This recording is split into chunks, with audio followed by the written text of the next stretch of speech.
So the biggest dangers of IVF abroad, some of them kind of cross over with, if you were to do it in your home country as well. But let's get into it. So the first one, hidden costs. So hidden costs, sometimes they'll give you a quote on their website, something like that. If you're someone who's been going through IVF for a while now, you're kind of used to all these like nooks and crannies and all these little things that you've got to look out for. If you're just starting up, know that it might not necessarily be in home runs, so you need to budget intelligently and then also be aware of how much you're actually going to pay per cycle. So the hidden costs, I would say, if you're doing it abroad, of course, you've got to factor in how much flights cost, etc. But costs such as if you're embryo freezing, how much does that cost for a year? If you're going to freeze your embryos, how much does it cost for genetic testing? PGTA, for example, can be quite pricey. So how much is that going to cost? 500 euros, 1,000 euros. You've got to find out in advance. Make sure you get a personalized quote from the clinic you're seriously considering. And what about the medication as well? I mean, that can be pretty pricey. I mean, UK, I often say this just as an example of the difference of how much we were paying. So 2,500 was what we paid for one cycle in the UK. For a dual stimulation, which is basically 2 cycles in Czech Republic, it costs 1,200 euros. Medication costs will vary all around Europe. Germany is expensive. Spain's pretty expensive. Portugal, I think, is a little bit better. But there's swings and roundabouts. You need to bear that all in mind. And also be aware that a lot of clinics, they don't necessarily include all your scans they might give you within your package 2 scans, 3 scans. But if you want more to monitor the follicle growth over time, then that might well cost you more, as well as additional doctor's appointments. So the next one is a big one, is success rates. You will see success rates on the websites. Again, this applies generically to finding a clinic wherever you may be. But if you're doing it from abroad, you have to rely on a lot of online information, reviews, success rates, social media, Reddit, etc., etc. And it can be confusing. But what I would say is that if someone says, or one clinic says, we get a 90% success rate based on 3 embryo transfers. Well, okay, look a little bit deeper. Are you going to get an embryo from each cycle that you do with them? Are you going to get 2? Are you going to get 3? For us, embryos are like gold dust, right? But for a lot of you guys, you won't necessarily be on this side of the scale that we're at. It might be a lot easier. So know that for you to get 90% success rate from 3 embryo transfers, you might need to do 6 cycles. So make sure you know what you're getting yourself into. Or perhaps you can look into, and just know that these success rates are really a rough guideline. They are good to know, but if your circumstances are particular, then your situation won't be necessarily built into the general statistics, So take all of that with a pinch of salt. It doesn't necessarily guarantee quality or success. And then, I just mentioned reviews there. Reviews are big, right? When you do your research on a clinic, especially if you're doing things abroad, the reviews are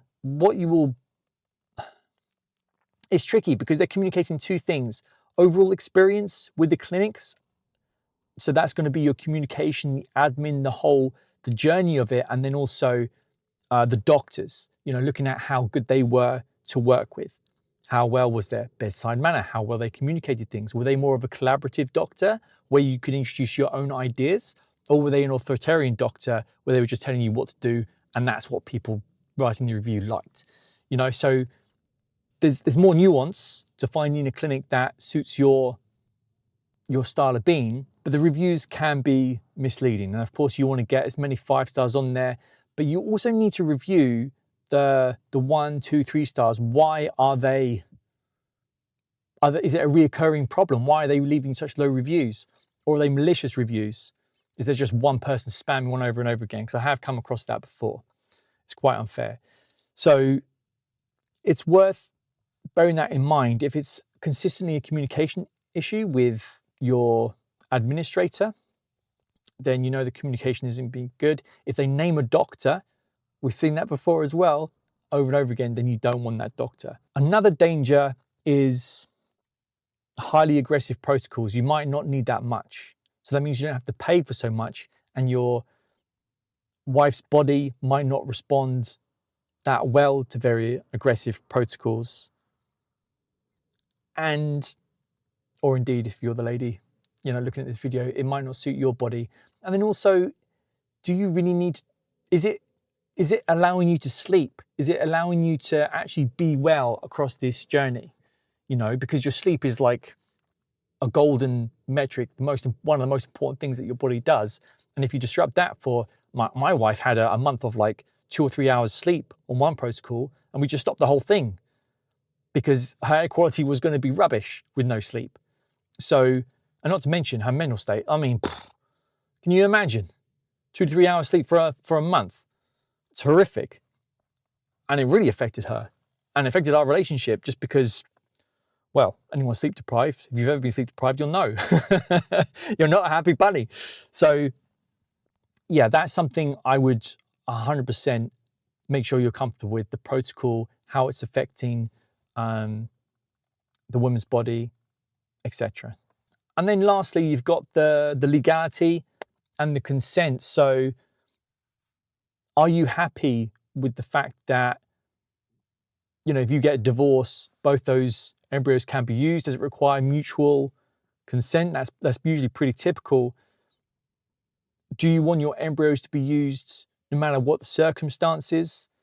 If so, then don't do it in Dubai. If you get divorced, then they get destroyed. And are you looking for donor eggs, sperm donors? Because again, there's limitations on that. This channel is basically for heterosexual couples, but if you are same sex, does that, are you going to have issues? For example, you couldn't do it in Czech Republic, where we went. I think Ireland has some, there's a bit of difficulty there. And then also you've got the, you know, Dubai, Muslim countries, Malaysia, others that, you know, they don't serve that part of the market either. They are all a business. So these clinics. So yeah, I mean, you got to bear that in mind. So these are the 5 biggest dangers, the 5 things that people run into that cause problems. Not to mention, make sure you have your visas, etc., sorted out, because that can be, if you don't have access to the country, then, you know, it's all for naught. And that would be a big rookie mistake. So those are the 5 dangers that you've got to acknowledge straight from the get-go. And yeah, as someone who's made some mistakes in the past, you know, I want to protect your future. Those would be my top dangers for IVF abroad. If you can, give us a like if this helped at all. Subscribe for more information like this. We've got our podcast there for you to check out as well. It has a lot of in-depth information regarding all these points, from budget to egg collection. A good one to start out with is podcast 7, and then Dangers of IVF. I think that's episode 3 I think it's 4, episode 4. So that'll come up on the screen now, and you can look into our story, how we've blundered, and how you can learn from it. And subscribe, as I said, for more information. Give us a like. It'll help out the channel so much. We are a humble channel. Much appreciated. And I want the best for you guys. So know that other people are in this. Reach out for support, whether it's Facebook groups or people in your local community. And yeah, I'll see you in the next video. Be well.